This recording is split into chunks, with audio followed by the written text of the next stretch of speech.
اس نے ان کو باتوں میں لگا لیا اور دوبارہ آنے کا وعدہ لیا۔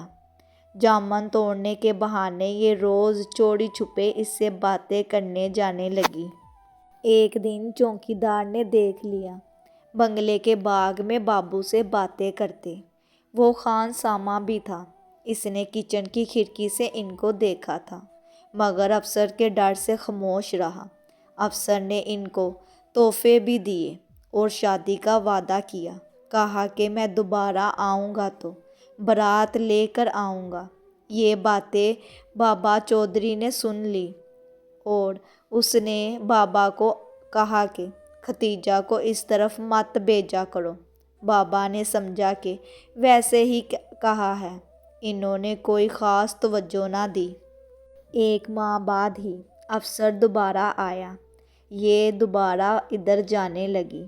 کچھ گاؤں کے لوگوں نے دیکھ لیا۔ انہوں نے افسر کو گاؤں سے واپس بھیج دیا اور ابا کو آ کر بتایا۔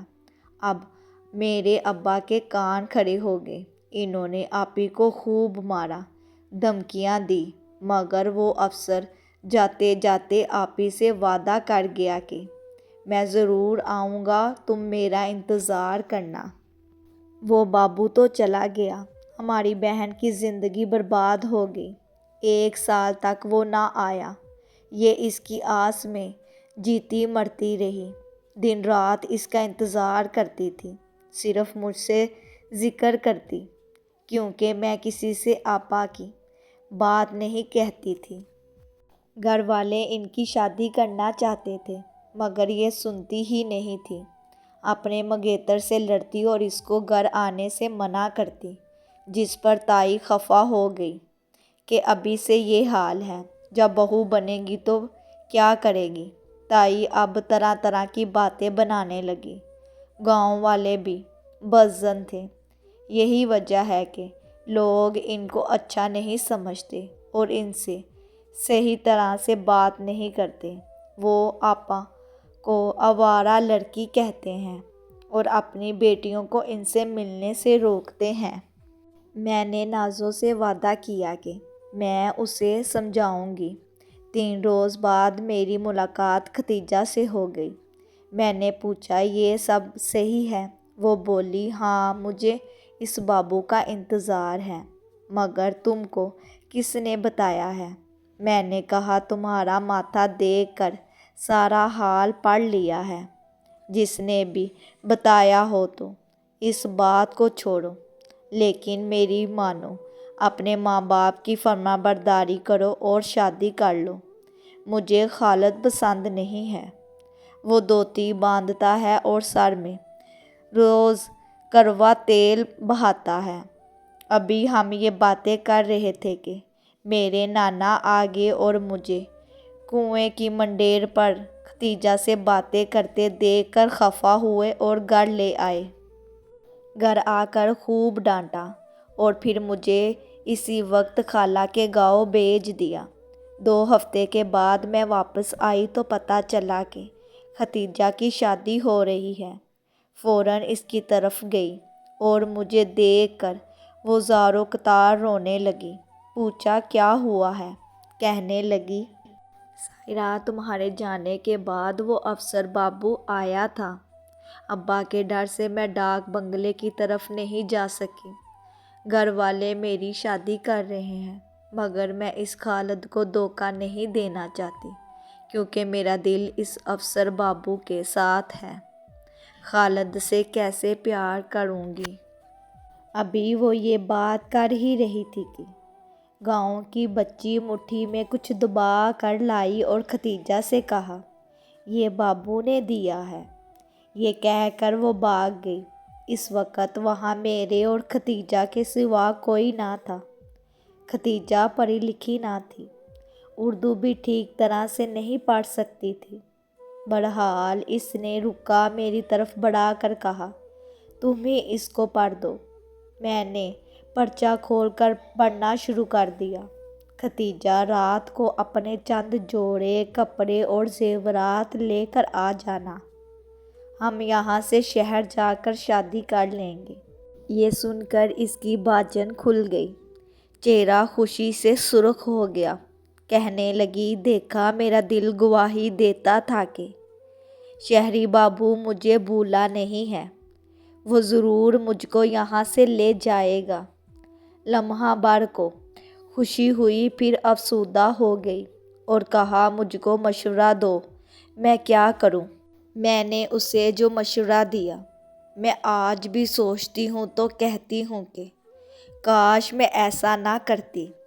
میں نے اس سے کہا کہ تم چلی جاؤ، تمہیں تمہارا پیار بھی مل جائے گا اور تم خالد کو بھی دھوکہ نہ دو گی۔ پھر میں گھر آ گئی۔ اگلی شام کو اس کا نکاح تھا اور پھر رخصتی، مگر ہمارے گھر سے کوئی بھی اس کی شادی میں نہیں جا رہا تھا۔ مجھے بہت بے چینی تھی، مگر میں اس کے بارے میں اب صبح کے علاوہ کچھ معلوم نہیں کر سکتی تھی، لہٰذا شام کے بعد سو گئی اور صبح جب میری آنکھ کھلی تو نانی نانا سے کہہ رہی تھی، جلدی کرو، وہ لوگ تمہارا انتظار کر رہے ہیں۔ میں آنکھ ملتی صحن کی طرف جانے لگی، تبھی ممانی نے کہا، مائرہ تم کو پتہ ہے کہ ختیجہ کا قتل ہو گیا ہے؟ میرے ہاتھ سے پانی کا برتن چھوٹ گیا۔ کیا کہا ممانی؟ مجھے اپنے کانوں پر یقین نہیں آ رہا تھا، دل کو دھچکا سا لگا۔ پہلے نانی ان کے گھر گئی، کچھ دیر بعد میں بھی ممانی کے ہمراہ وہاں گئی تو نازو نے بتایا کہ آپی دلہن کے لباس میں تھی۔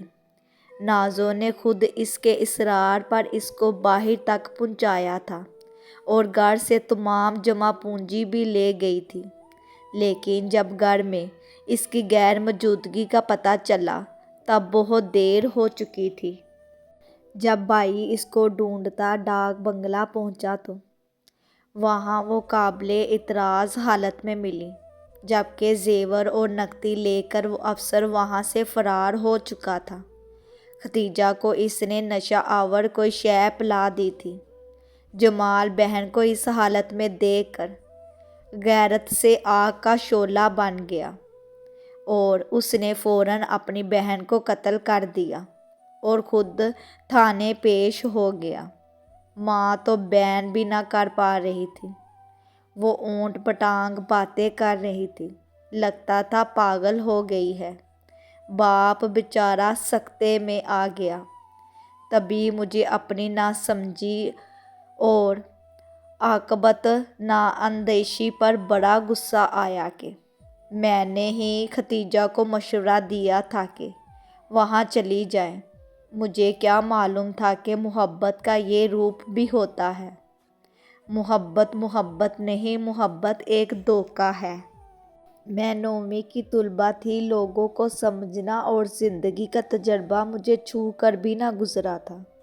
بار بار ختیجہ کا معصوم چہرہ نگاہوں میں آتا تو آنکھوں سے آنسو ٹپکنے لگتے۔ وہ گاؤں کی سیدھی سادی لڑکی تھی اور جس لڑکے نے اس کو دھوکہ دے کر لوٹا، اس ذلیل نے یہ بھی نہ سوچا کہ گاؤں میں گھر سے بھاگنے کی سزا لڑکیوں کو موت کی صورت میں ملتی ہے۔ جانے وہ کیسا پڑھا لکھا افسر تھا کہ اس نے اس معصوم کو لوٹا ہی نہیں، جان کا نذرانہ بھی لے گیا۔ وہ خود تو آرام سے روپوش ہو گیا۔ گاؤں والے بھی اس کی افسری کی وجہ سے اس کا کچھ نہیں بگاڑ سکے، لیکن ختیجہ کے ساتھ ساتھ اس کے بھائی کو جیل کی آئینی سلاخوں کے پیچھے چکی پیسنا پڑی اور اس کے ماں باپ بیٹی کی دردناک موت پر خون کے آنسو رونے پر مجبور ہو گئے۔